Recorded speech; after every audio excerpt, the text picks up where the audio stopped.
So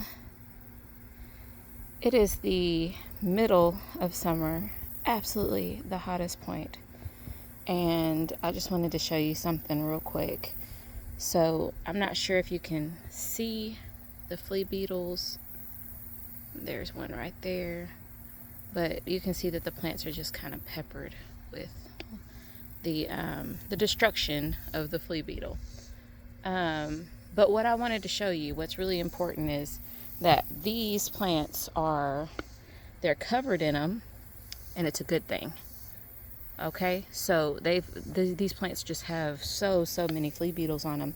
But this is goatweed, and this is the weed that, if you have pastures or anything like that, you're full of them.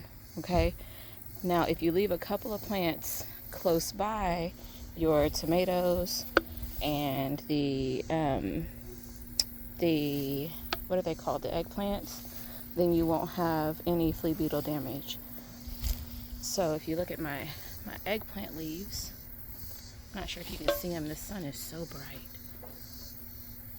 but the leaves are not peppered in the same way as the goatweed is. And the goatweed is right here. There's some more real close to it, and it's just absolutely full of bites.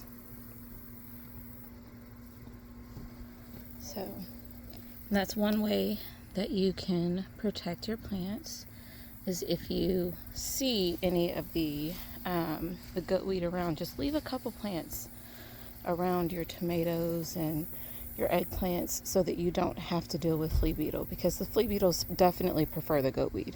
So if they're growing side by side, you're not going to have any issues with the flea beetles. I've seen honestly, I have probably 1,000 tomato plants and another 50 eggplant, and I've probably only seen like a handful of little holes from the flea beetles, but my fields are full of them, absolutely full of flea beetle. And I noticed it when I first moved here. I noticed this plant, and then I noticed all of the flea beetle damage and all the flea beetles that were all over the plants, just covering them. And I was thinking, I'm never going to be able to grow, any brassica or any of the tomatoes or eggplants. I'm never going to be able to grow them, or even radishes, because there's just so many on my property. What am I going to do? And so when I planted them, I didn't have high hopes the first time, and then I realized that as long as I left some goatweed out in the field, we were fine. The minute I mow the goatweed down, my plants die. And it happened last summer for the very first time, because that was my first time growing here. But we mowed the pastures down, and when we did, there was an infestation of the flea beetles all over my plants, and they died off. Like, it didn't take more than, I would say, 2 weeks. They were down, and that was it. They didn't come back up. So just hold on to that goatweed, look at it and admire its beauty, even though we all know that, we don't necessarily want it in the farm or on the garden.